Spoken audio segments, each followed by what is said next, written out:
right, what is going on, everybody? This is Pam with 2200 Taps. I have a very exciting show today, and it's going to be, we're going to change the pace a little bit. We've been talking a lot about a lot of deep stuff, a lot of dark stuff, a lot of hopeful stuff, but this is going to be super different. We talk about how music helps change lives and how it's helped save my life in particular. And I am joined today with a legend in the industry. I think he's a legend. Just with all the bands, he's looking at me like, what? Just with all the bands and his accolades and his discography, it's just blows my mind. And he just so happens to be one of my instructors here at Media Tech. So without further ado, I'd like to introduce you guys to Mr. Tim Kimsey. Hi, everybody. Hi, everybody. Tim, can you tell us just a little bit about yourself before we get into like the good stuff? Well, yeah, I think maybe to kind of start off, I'm a very simple individual. Come from a small town here in Texas.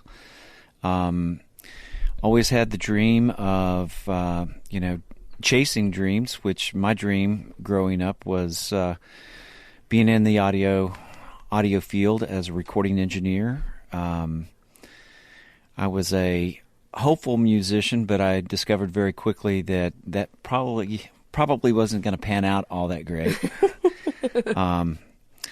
Tried different things along the way with all of that. Took guitar lessons, bass lessons, drum lessons, all kinds of stuff. And I kind of decided that probably by the age of about 15, I was probably better suited to be in a control room than on the other side of the glass. That's so awesome.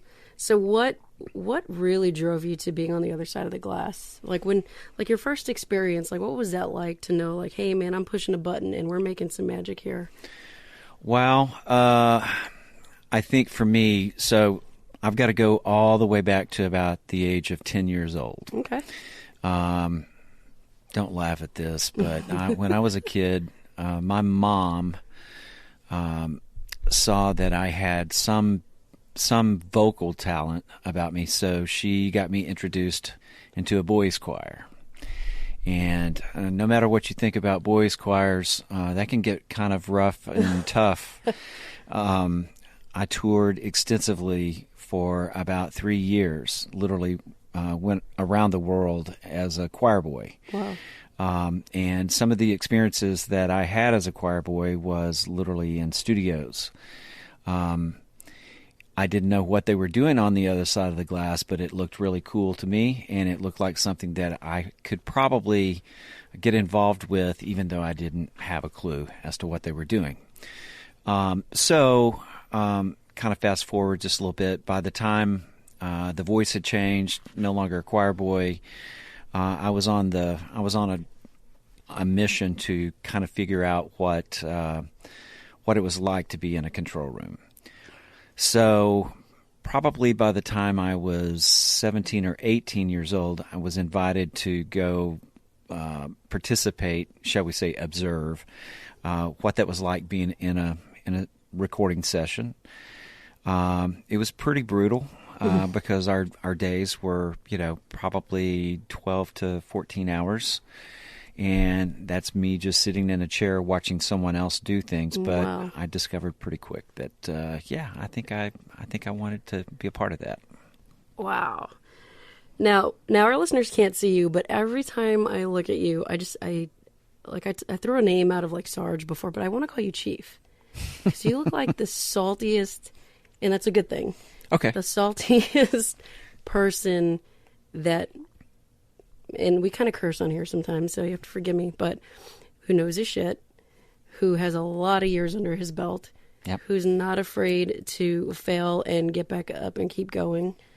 And you just have this, you carry yourself in this manner. Like I know I've asked you, somebody else has asked you if you're a veteran because, I mean, you got your Punisher patch on, or your yep. patch on your hat, you yep. got your name tag on the back of it, and I just get excited when I see you. Because I feel like you're one of us, and you're safe, and I don't know. I just want to call you Chief. Wow, it's really cool. I definitely consider that a huge compliment. First of all, I I come from a military family. Pretty much everyone in my family was military, from my granddad to my dad to my brother, and even my kids. So I've got 3 kids. 2 of them immediately. Well, I'll back up just a little bit. My son, he is a musician, but at the same time, he discovered that he needed to do something with his life, something that mattered. And we as a family, his mom and I, we encourage that tremendously. Number one is that when you're with me, you are safe. That's awesome. No question about it. But our kids kind of fell into that on both sides of the family. As a matter of fact, pretty much everyone's military. I guess I might be the black sheep of the family because I was kind of the musician type person who had other things in mind. I grew up during the period of time at the end of the Vietnam War. Watched my brother and several of my cousins and people like that who were a part of the Vietnam War. Scared me to death. I mean, as a kid, when you're seeing all this stuff that goes on, that was the last thing that I was like, oh shit, I don't want to have to go off to war. But as I grew older, of course, my mindset was, whatever I do, I want to be able to do it at the best of my ability. And my kids kind of take after that as well. My son, he really wants, and still to this day desires, to be a jazz guitarist. And he's very good at what he does. And then my daughter, she's also a musician, but she's involved with the Navy. My son's with the Air Force, and they're on a mission. And their mission is basically to be the very best that they can be at whatever they have put in front of them. So thank you for saying that. I believe that whatever that you put your mind to, you should be able to accomplish that. And, the engineering side of things and being a part of the audio world, I discovered very quickly that if you put your mind to it, and you bear down and you go for it. And of course, there's going to be failures along the way. The best thing I've kind of figured out was when you fail, pick yourself up, dust yourself off, and let's go again. Failure is in my mind, failure is it's the setup for success. That's awesome. I feel like I just talked to my dad. I feel like I'm talking to my dad here. It's really cool. Or the dad I never had, I should say. Okay. Well, let's get into your accolades, because I was reading your discography, and it blew my mind yesterday, because I had no idea. I just from because you have platinum records on the wall here at MediaTek. Yeah. You've got all these stories. And I went online yesterday to just dig a little more, and your live performance mixing has these artists that, I'm a Texas girl, all these Red Dirt Texas country artists that a lot of people love. I'll just read a few, like Aaron Watson, Charlie Robbins, Turnpike Troubadours, Whiskey Myers, Wade Bowen, Randy Rogers. Man, the list goes on. Josh Abbott, Johnny Cooper. Man, it's just I'm reading this and I'm like, I can't believe, I get to sit in, Eli Young Band, which is one of my favorites. Yeah. They're from this area. Are they really? Yeah, they're from the Denton area, as a matter of fact. Yeah, so they come out of Denton. Okay. I kind of fell into that. And the short of the long with all of that was I was doing a live show. I was running what we call front of house. So I was the head engineer for one of the shows that was going on, and it just so happens that someone was at one of the shows that I was doing and said, "Hey, I've got a PA system, and I need someone to help me run this." And so, just like pretty much everything else that I try to get involved with. I was going to take this on full bore. I really wanted to be a part of that. What I didn't know at the time is that for me to do this, I was going to have to drive from the Dallas area to East Texas. Oh, no. So I was going to have to go to, we call it Naca Nowhere, but respectfully, Nacogdoches, Texas. And, man. I mean, there's no easy way to get to Nacogdoches. There's just no easy way to get there. And by the way, that's where most of these bands, that's where I got to meet them and got to work for them. And in some cases, I was a monitor guy. In some cases, I was the front of house guy.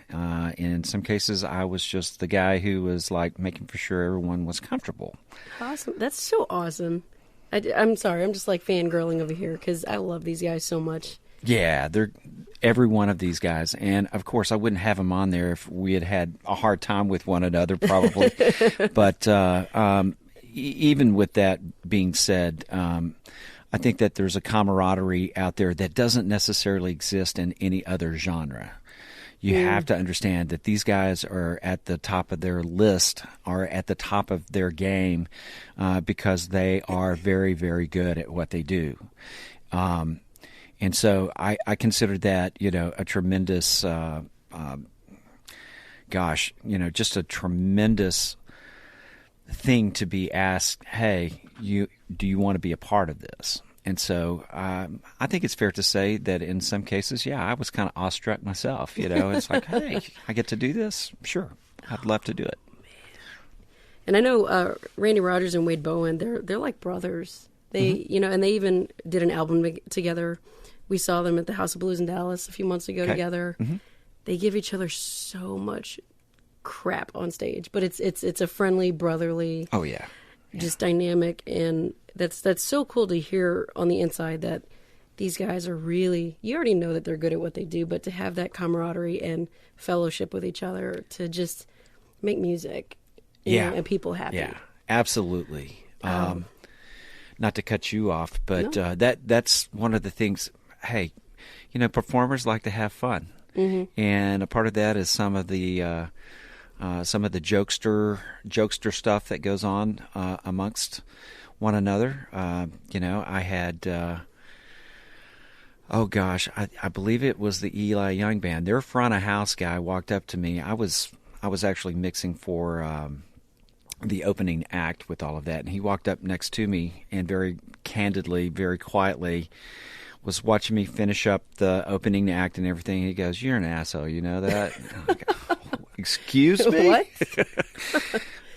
No, that's a good thing. Oh, okay. So I got a real big kick out of all of that. But you also have to understand that some of these bands play festivals and stuff of that nature. And through some of those festivals, we went through some really odd, difficult situations, such as Hurricane Ike blowing through the state of Texas. I remember that. Yeah. I remember that. Long story short on all of that was promoter had, put it out there. We were expecting 30,000 people for this festival. Where was it going to be at? In a place, Jacksonville, Texas, of all places. I've never heard of that. So Jacksonville is on the way to Nacogdoches. It's in East Texas. Hurricane Ike comes through, and I literally had people calling me going, "Are you guys safe? Are you okay?"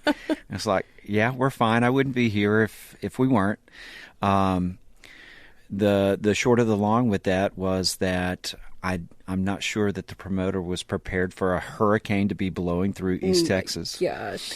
So instead of having 30,000 people, we had something like 30 people. Really? Yeah, 30. Wow. Some really odd stories with all of that, but yeah. So some of these bands, they were there, and as professional as they were, it would be easy for them to say, "Yeah, we're not going to perform." But these guys, they were there. They were on time. They were ready to hit the stage if that's what it called for, and they did. That's what they were there for. That makes me so happy to hear that.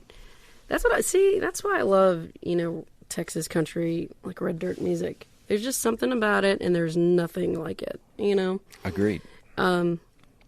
So thank you for enlightening me with that, because as a Texas girl, I just got, I'm trying to hold my composure because I'm really excited to hear stuff like that. So I'm going to roll into the good, fun stuff. Okay. So not a lot of people know, maybe a few people, because I did put it on blast on social media, which I'm pulling up right now, but that you were one of the engineers for Vanilla Ice. Yeah. With his very first album. Yep. I do have some people that were asking some questions from they wanted me to ask you some questions. Sure. But before we do that, what was that like working? I mean, just what was that experience like, you know, in the 80s, and you see this kid just trying to rap, and like that wasn't prominent back then. So, or was it? Because I mean, I was little, but what was that like for you? Well, first of all, it was my first exposure, especially to, you know, a white rap artist, period. I was listening to rap. This was, you know, early 90s, late 80s, coming into the 90s. And I was listening to, like, CNC Music Factory. I was listening to stuff like that. And here comes along this white rap artist. And I'll just tell you, well, first of all, I was asked if I would be able to, if I wanted to. I was offered points on that record, and as the story goes, I really kind of needed to get a paycheck instead of taking points on a record, so I turned those points down. And points are how you get paid after the fact, Yeah. correct? Okay. So I think, if I'm not mistaken, I was offered something like 3 points on that record. So that could be worth, you know, it could be worth hundreds of thousands of dollars, or it could be worth nothing.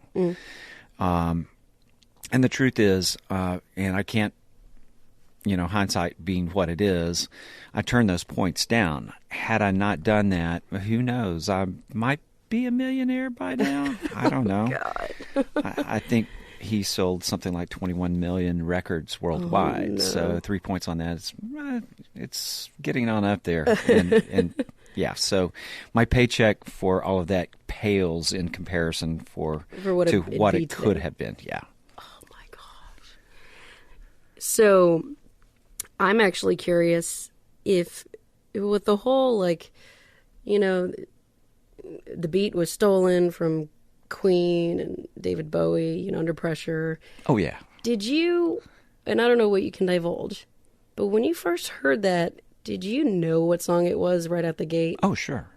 And it's just like you just do what you got to do as the engineer and let them worry about it in the end? Or what was that like? Yeah, so I had it explained to me that it's a shot in the dark, first of all. So here you've got someone who's not well known yet.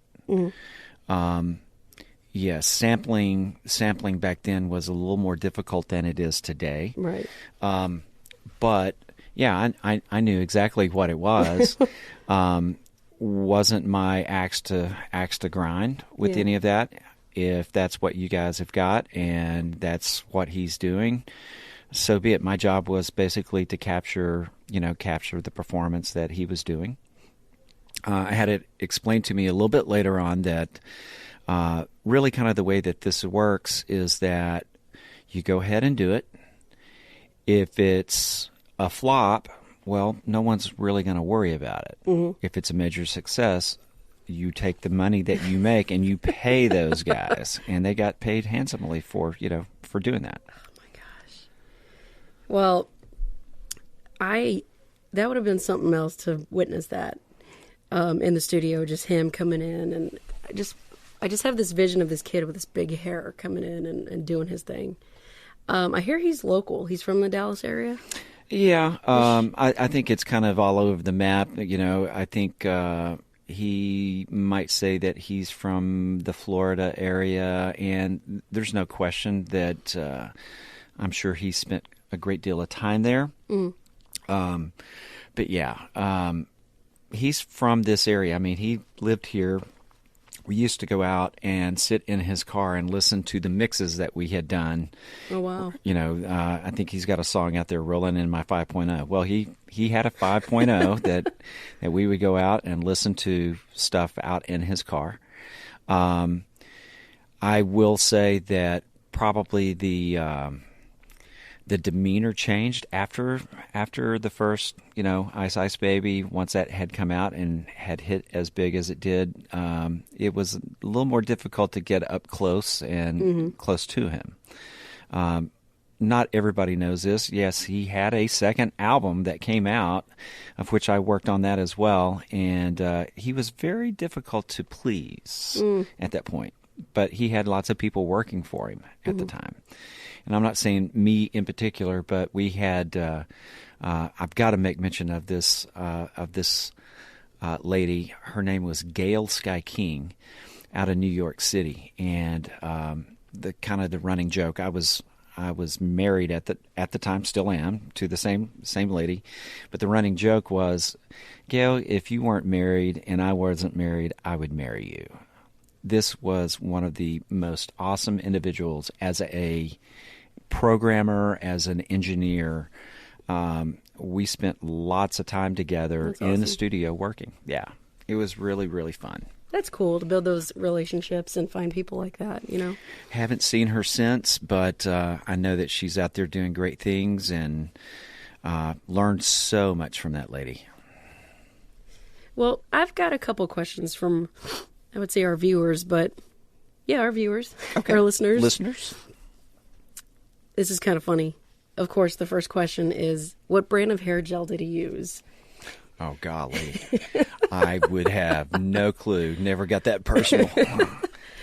But she did follow up, saying, did he really write it? Who laid the beat down? And how did he break from indie to big label so fast? I know that's a lot in one, but in summary? I think I can answer that. So started off, as a small label. Ultrax Records was the label at the time. A gentleman by the name of Tommy Kwan was the owner of the label. Basically, my understanding, the way that works is that you've got a small label like that pouring quite a bit of money into an artist if the label believes in that artist, small or large. Large label comes along and they go, hey, we like that, and so we're going to pay you, X amount for taking this artist. It's almost in a roundabout way, and I don't want to oversimplify this, but it's kind of like being a baseball player. Okay. We've got this and you've got that, and we're willing to give you this for that. And, in a roundabout way, that's kind of how engineering is done as well when you have a management company or something of that nature. So, to answer the question, I would say that small label is being approached by a major label, a deal is struck, and off you go. And it's always a crapshoot as to whether the next record is going to be as good or better. And I have to say that when you hit a home run like that, when you've got Ice Ice Baby and that's a grand slam home run, that's a really hard act to follow. So, I think the way that this kind of panned out for everybody was super happy for Rob, for Vanilla. Super happy for him. I felt like he was the one who made the decision on the music portion of it himself. But yes, he had a DJ by the name of Earthquake that was the sampling guru for him and putting beats together and stuff of that nature. So basically putting the song together. That's cool. So yeah, those were the only questions. And I actually want to roll into something kind of cool, especially for my metalheads. Okay. I'm a metalhead. I love rock and roll. You worked with Pantera. I did. Yeah, what was that? I've heard a story here and there just from you. Uh-huh. But I don't think anybody would believe me if I told it. If I'm like, hey, this is what I heard. I'm like, no, you didn't. I'm like, no. So, what? I mean, Vinnie Paul. Paul. Mm-hmm. Dimebag Darrell. Mm-hmm. What was that like? It was a party every day.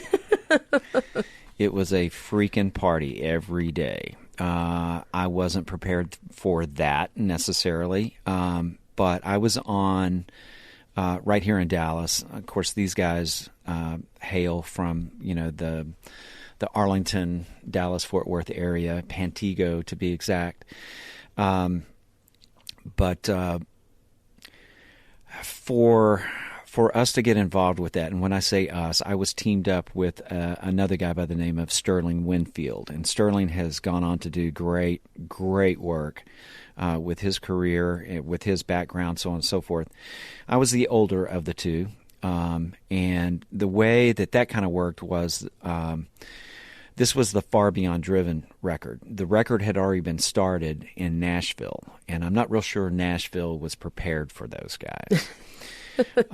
Why Nashville? Well, the way I understand it is that Vinnie Paul and Dime's dad had a studio there in Nashville, and so they started it off there.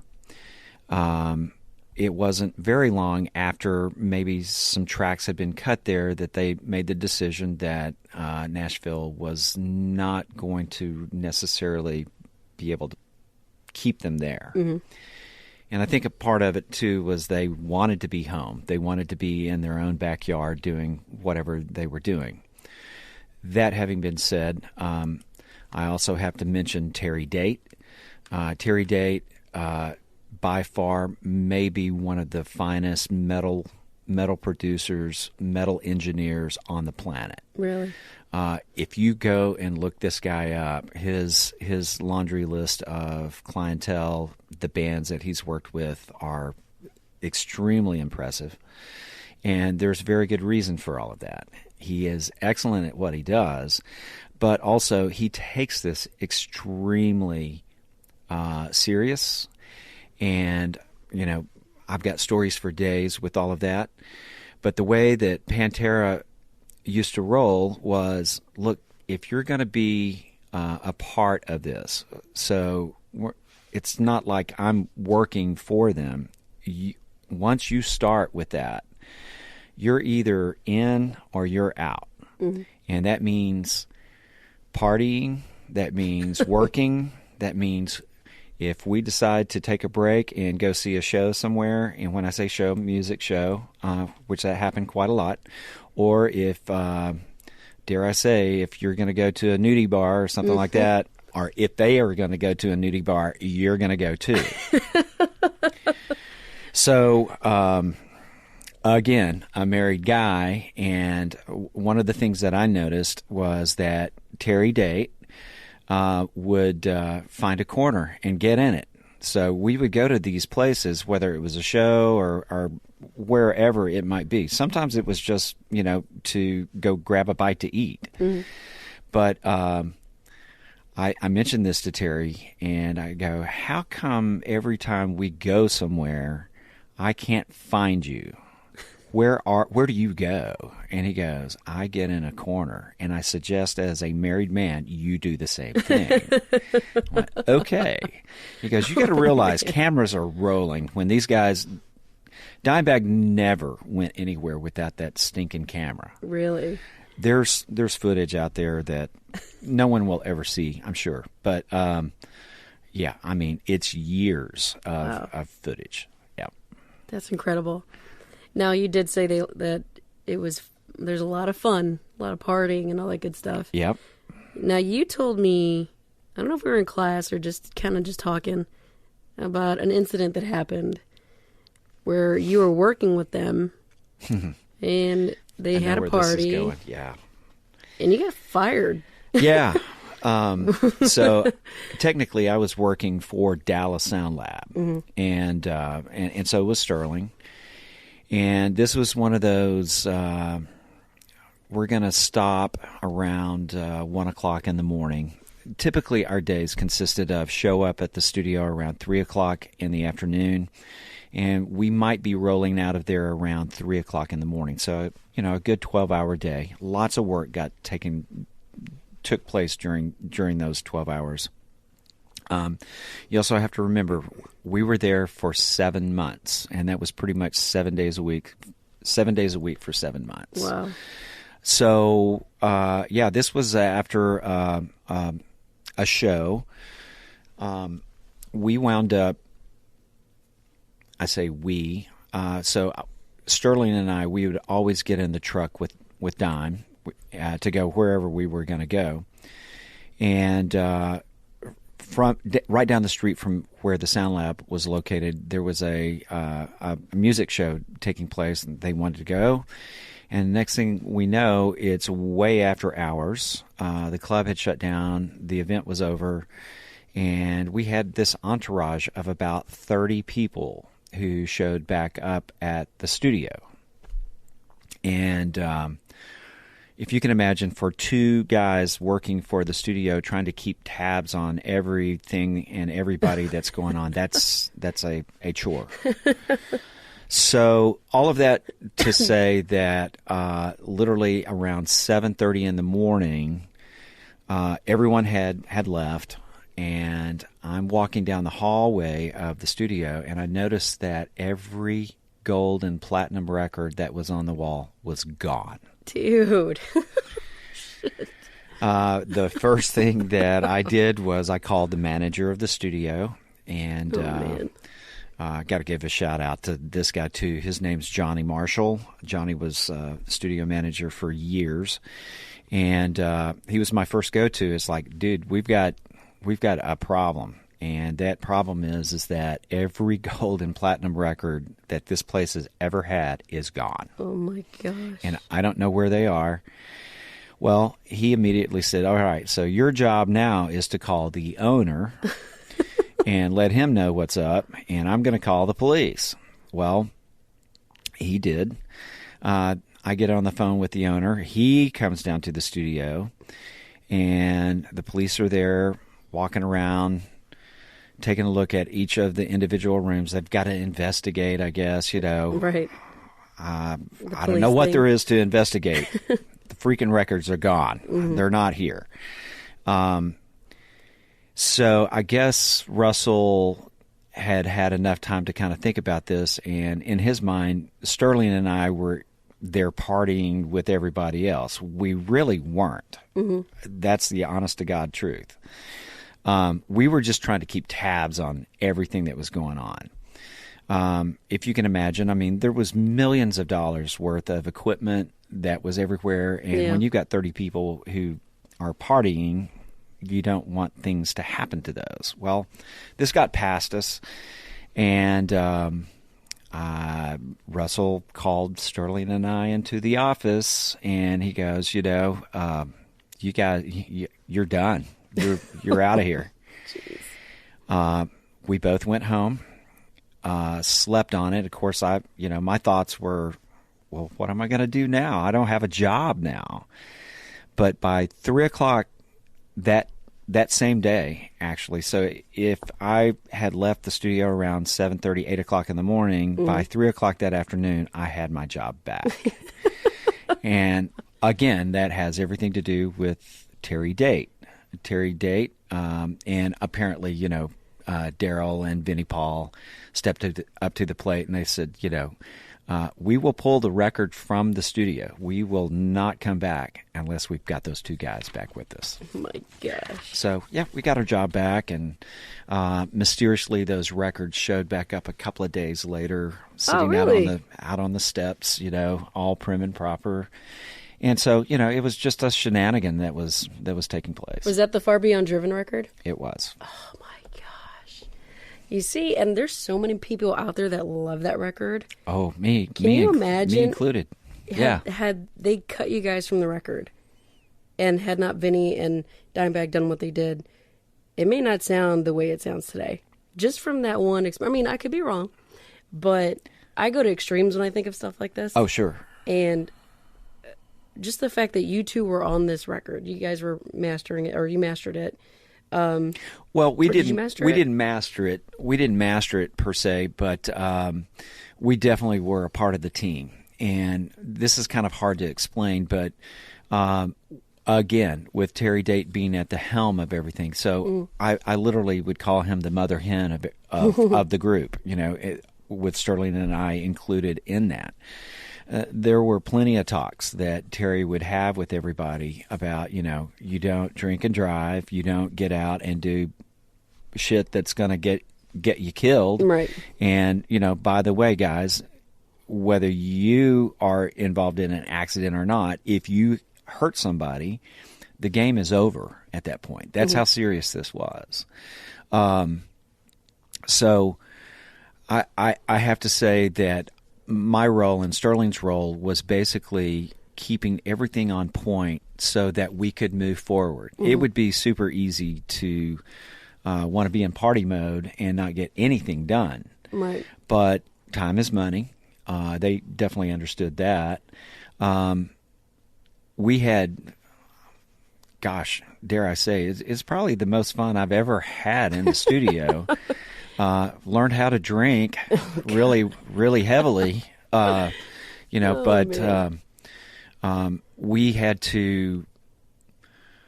We were put on missions by Terry to make for sure that things were on point with all that. So I'm going to call myself an assistant mix engineer. Sterling was definitely that. They picked Sterling up and took him on tour for the next 10 years that's after awesome. that. So, yeah. That's cool. Well, thank you for that story, because when I first heard that, I'm like, what? Yeah. I've never heard of something like that. So it's kind of cool to see that, people take it seriously, and that just shows how much respect that he had for you guys. Yeah.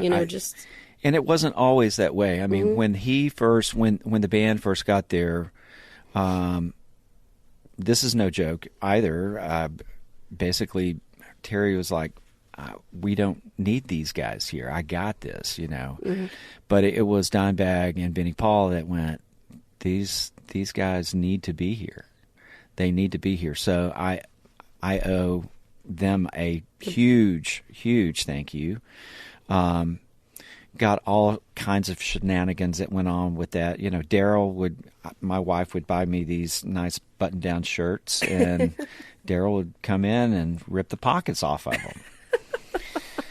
But, it was, we had a blast doing this stuff. And eventually, when you get a chance to visit one of my other classes that we do, I'm going to show you some stuff that most people don't even know the kind of time that was spent on these little things that took place. I can't wait for that.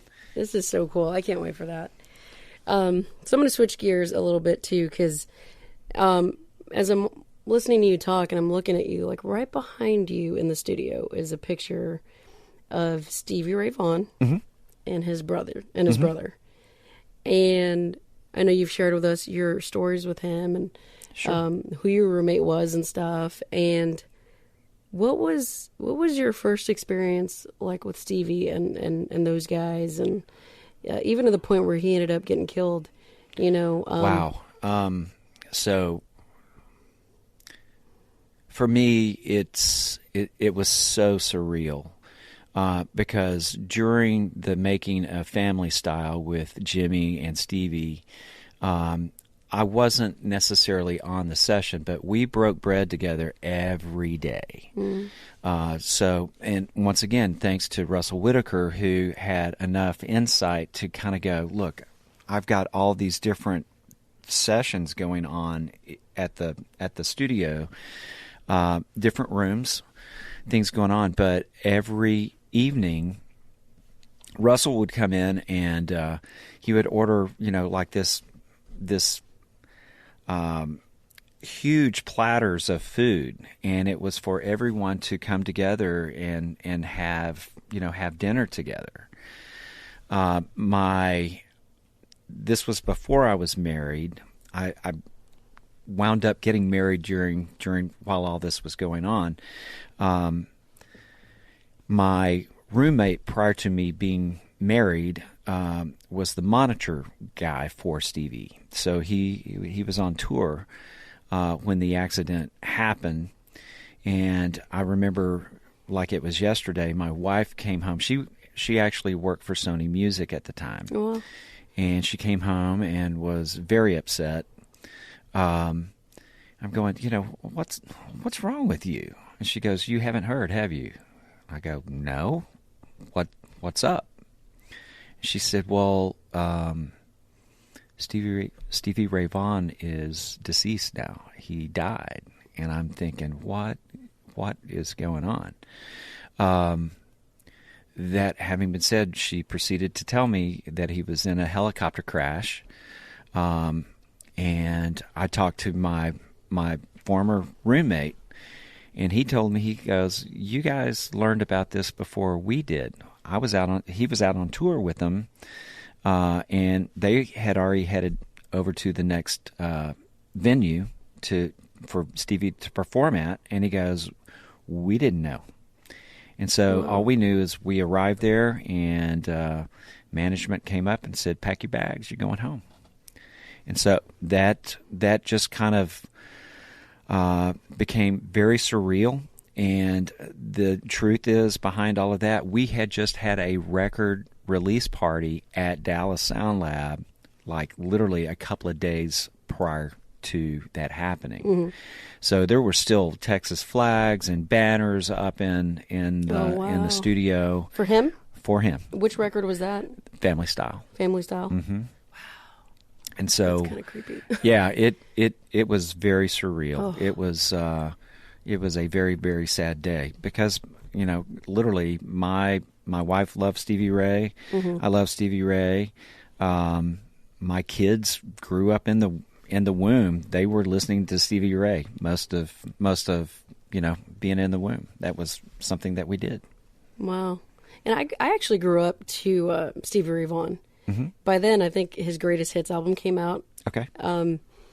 But I'm a guitar player, and I remember I would listen to his riffs, mm-hmm. and it just sucked me in. And then Texas Flood, and I'm this is just incredible. And rumor on the street, and it's actually been confirmed, was that he not only played the heaviest strings on that guitar, mm-hmm. but he would put super glue on his fingertips so they would not bleed. Right. No, it's true. Oh, it's very so true. Cool. It's very, very true. I don't know all the behind the scenes stuff that took place, but there's a guitar type tone, Leslie guitar. I don't know if you've ever heard that expression before, but a guitar that runs through a Leslie cabinet. Okay. Intended for a Leslie organ, mm-hmm. Leslie keyboard. But back then, we used to have a studio assistant that Stevie would not really get into the playing without that guy there. And that guy's role was to sit on top of the Leslie cabinet to keep it from moving so much. Yeah, it was. Oh my God! It was really pretty bizarre, but I thought it was kind of precious all at the same time.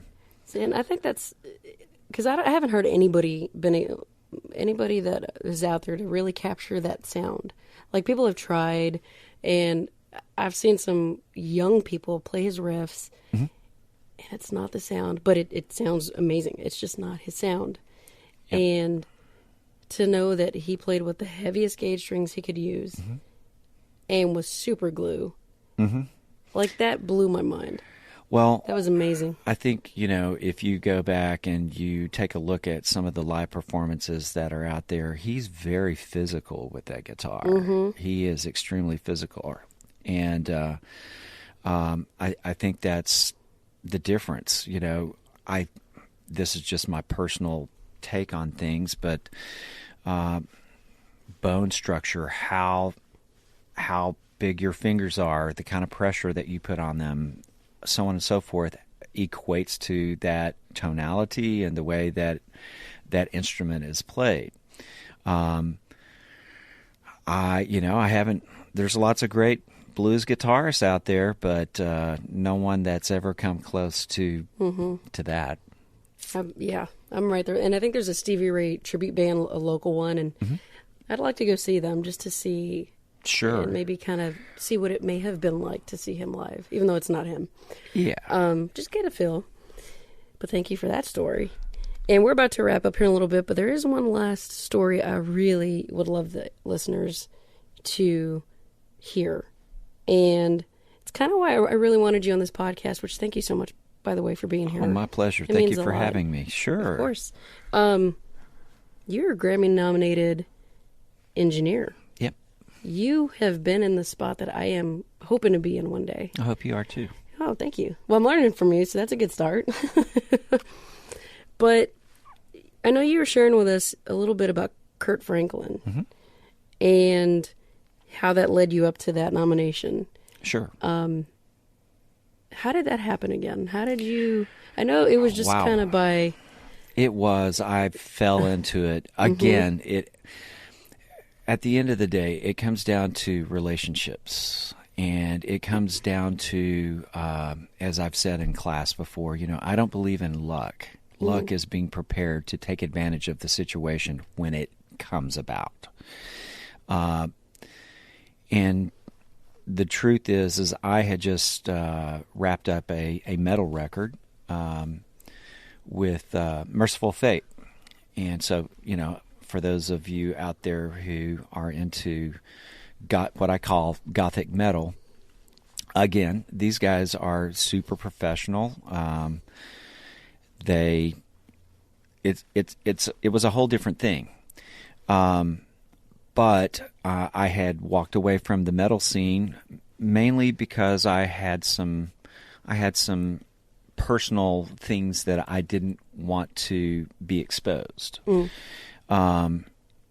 Belief, and I'm just standing up for the integrity of my beliefs and so on and so forth.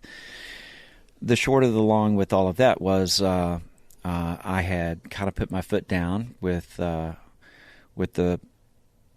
producer of Merciful Fate. I was co-producing that record, and I basically threw out an ultimatum that if a certain song went on a particular album, that I would be done. I would not continue being their engineer. And they took that in stride. I told them that I would help them find someone else to work with them and everything, but I was going to be done. And so what I realized was, after I put that ultimatum, and this is what I tell you guys too, if you're going to throw an ultimatum out there, be prepared for what the answer is going to be coming back at you. Be prepared to, stand up for it. So next thing I know, I'm without a job. I'm literally without a job. And I don't think it was more than about maybe 2 weeks after the decision had been made that I was going to walk away from all of that. I realized pretty much immediately that, look, I'm giving up a year's salary. I'm giving up quite a bit of money to walk away from this. But a couple of weeks later after that is when I get a phone call from Kirk's manager, his personal manager, and he tells me, he goes, "Man, we've had our eye on you for quite a while, and it was recommended that maybe we contact you about this." And the truth is that their engineer at the time, he was out of New York. He had maybe done a couple of things that he should have talked through with Kirk.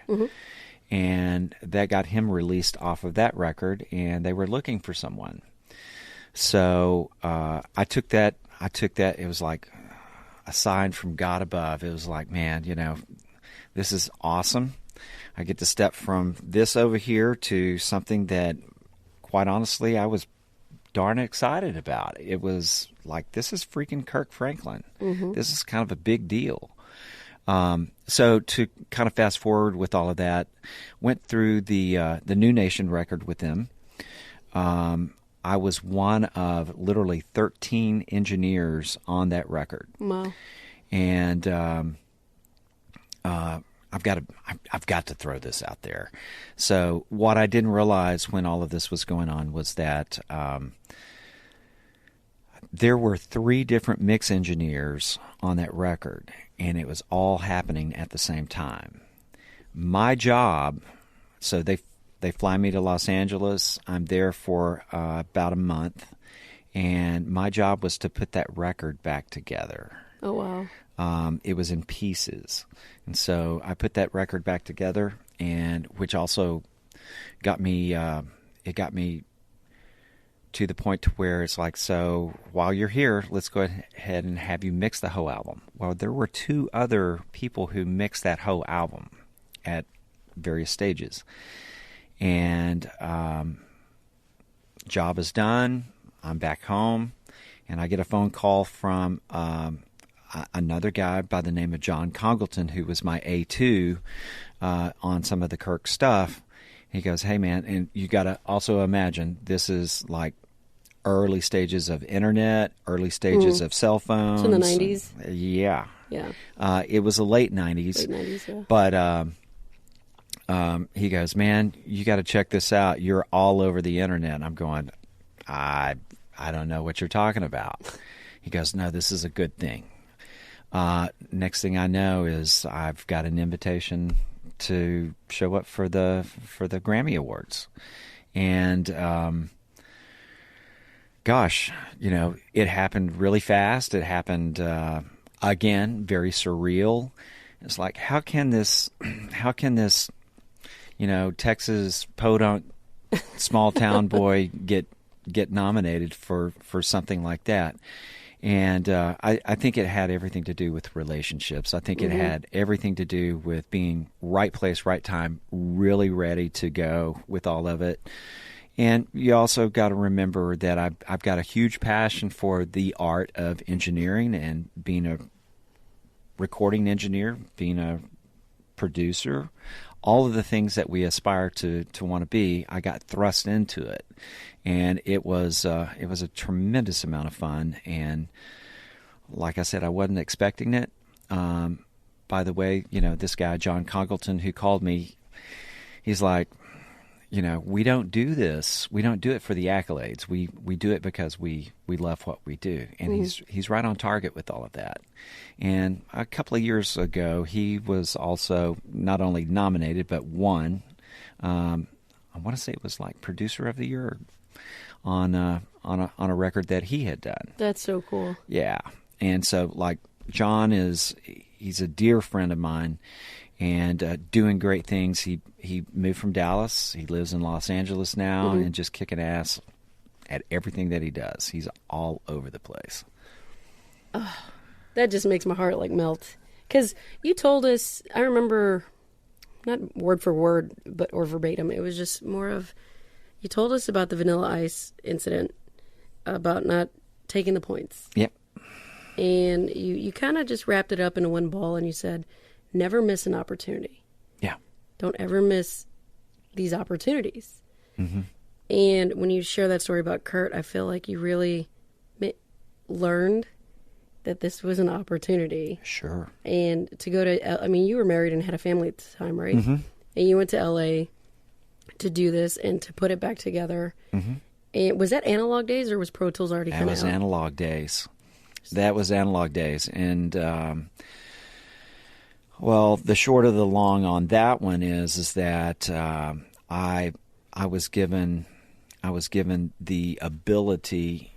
I was told I was left alone in the studio, and it basically was literally to put the record back together. So if you can imagine marrying vocals back to the tracks themselves, that's easily done nowadays. Mm-hmm. Not so much back then, not on analog tape. So you were literally putting it back together. Yeah. So, but I was given, the ability to hire whoever I needed to hire to help me do that. Mm-hmm. And, I can't remember this guy's name. It's been a while back. But the very first thing I did was I found someone who was exceptionally sharp, exceptionally well put together. And I asked him, I go, this is crazy, I know, but we have got to sync these vocals back up to the music that's there. And this guy, sleep deprived, and this went on for weeks, but we got it done. He, at the time, so digital was not really a big thing quite yet. Mm-hmm. And so he had a digital workstation, and he was able to get everything put back together for me, and then we mixed it out, and the rest is history. That's so awesome. Yeah, and if you're not familiar with analog, imagine like when we were little and we had those tapes. Mm-hmm. Like I would put, I would put the little piece of tape over that one part and record my own mixes, and I would cut it. I would cut the tape and piece it back together with a piece of tape. Yep. Kind of like that, but on a bigger scale. Yeah. And a more professional scale. Hopefully so. Yeah, if it was well done. And it blows my mind to think the amount of time and effort and dedication that one would have to put towards a song, just to do that. It like, and real quick, we're about to wrap up. Like I saw a little special on Bohemian Rhapsody on YouTube, where the guitarist Brian, I forget his last name. Brian May. Brian May. He pulled out the tape. He pulled out the original tape. Mm-hmm. And this thing was in pristine condition, but it's very well protected. Mm-hmm. And he explained how the process worked. And I was like, oh man, you got to have a lot of patience. But it comes back to what you said, is having the passion for it. Yeah. And loving what you do. Yeah. And I really feel like here at MediaTek, which used to be Dallas Sound Lab, just a different location, correct? Correct. I feel like that's what it provides us. But I feel like all the instructors here, yourself included, you guys are like a walking history, and not to age, not like an aging. What am I trying to say here? I'm not trying to age you guys. It's more just like all the knowledge and everything that you've done. Not many people have access to this, or you guys. I like to consider it. Here's what I tell people. It chose you. It's that simple. A lot of people think that they choose it. I thought I chose it when I first started. But you find out actually pretty fast that it chooses you. And that is when you think about how many, millions, billions of people that are on this planet, when you get into a situation where, first of all, it's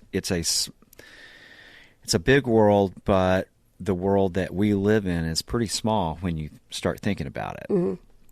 And I literally believe that it chooses you, whatever it is. And there's no denying that, because I've tried to walk away from this before. I've tried to walk away from engineering. I've tried to walk away from being around technology. There comes a point when you get to my age, it's like, when does this stop? When does the learning process stop? I just want to relax. I just want to, live life. There have been times when, I've got colleagues out there that they can tell you, it's like, I want to go drive a truck. I don't want to do this anymore. But right about the time that you think that you don't want to do it anymore, it comes back and goes, we're not done with you yet. You're not done here.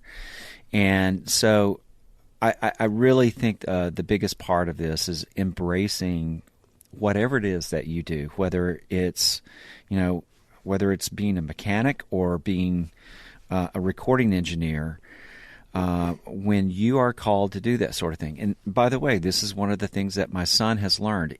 Yes, he is a musician. He's a very good guitar player, but not always is that opportunity there for you to advance with that. So what he has learned is that he's extremely good with his hands, and he's extremely precise in everything that he does. So that having been said, I think he's beginning to kind of figure out that, yes, I can be a musician, and I can be very good at this, but for right now, that's not my calling. My calling is to be the very best that I can be at what I do. And so that's what I mean by that. When it chooses you, there's not really walking away from it. I often tell people, and my wife says the same thing. She's a nurse. I'll always be a recording engineer. I'll always be a type person who wants to be around music.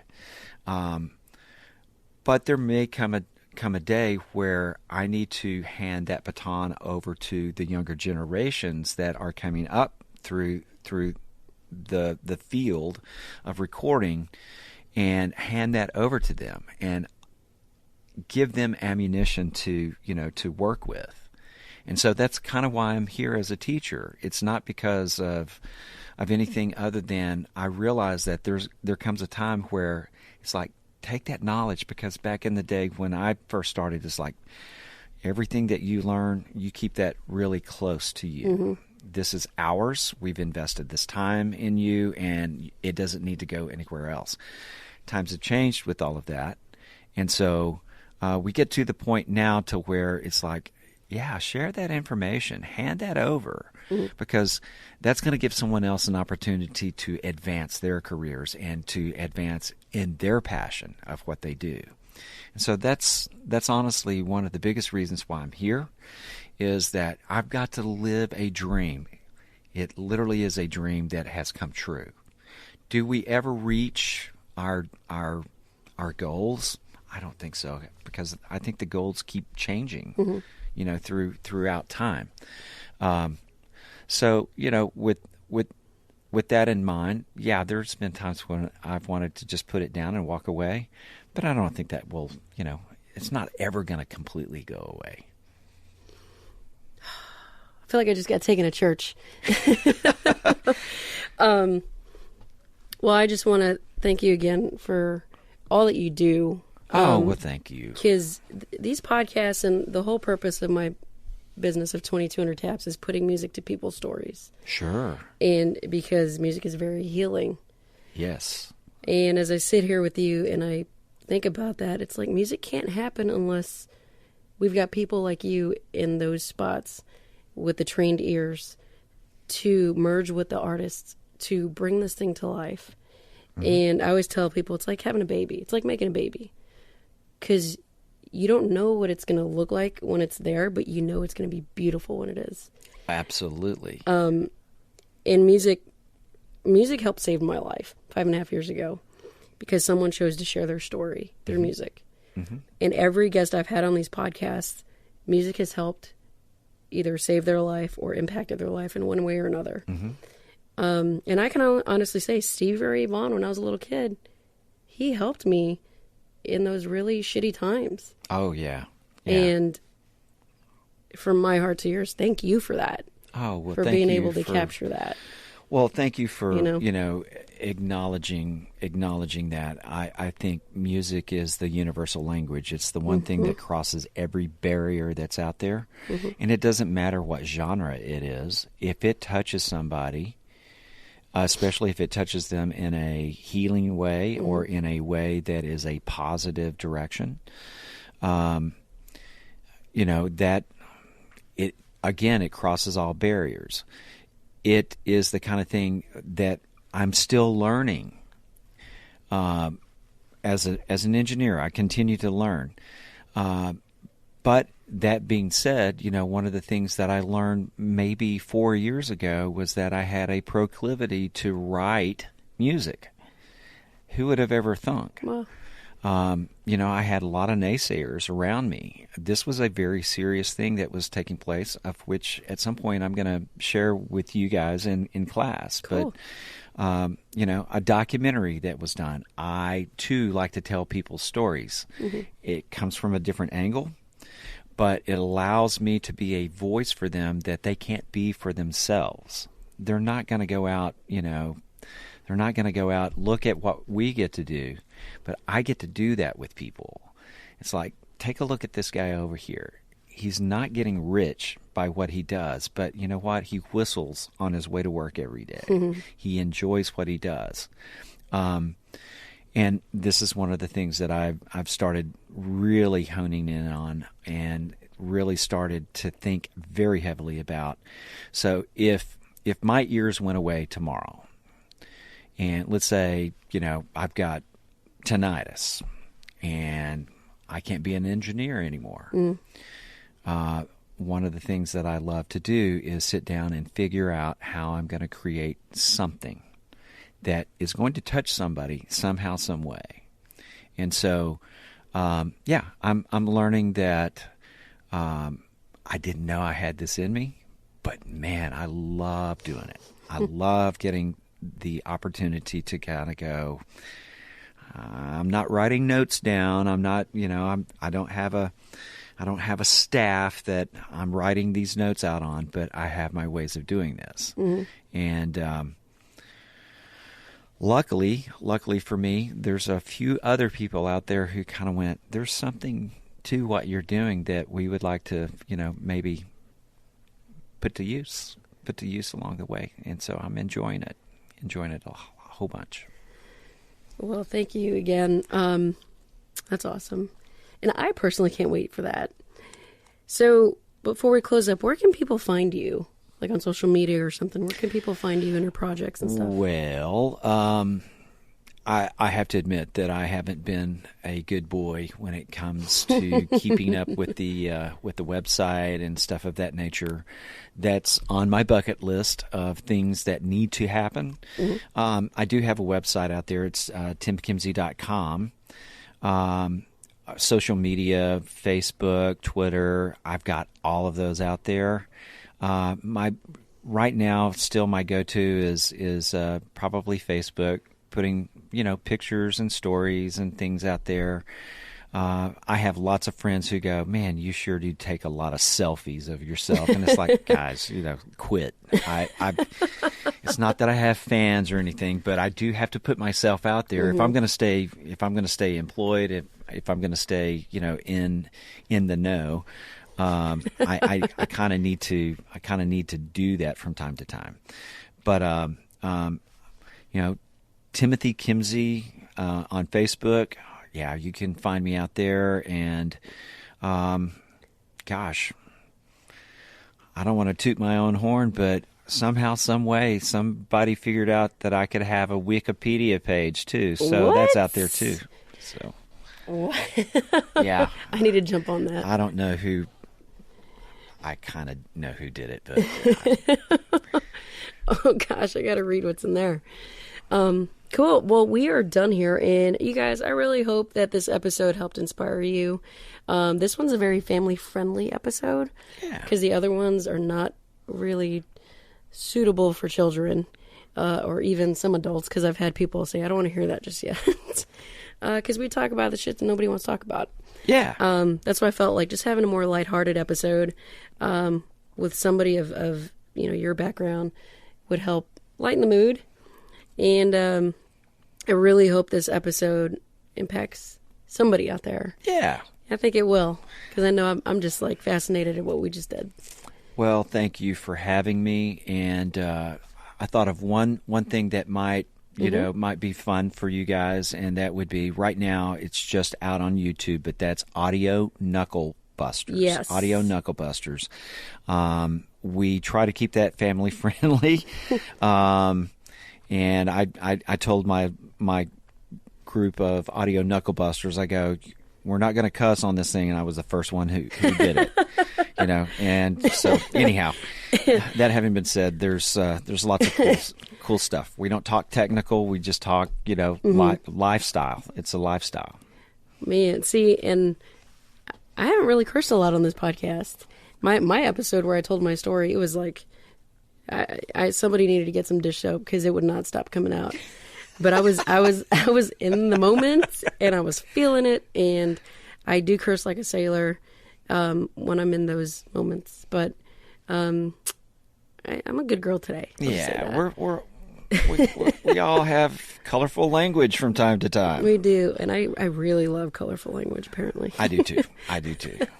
Well, thank you, Tim. And again, you guys can find me at 2200taps.com. That's 2200taps.com. And we'll see you later. Bye-bye.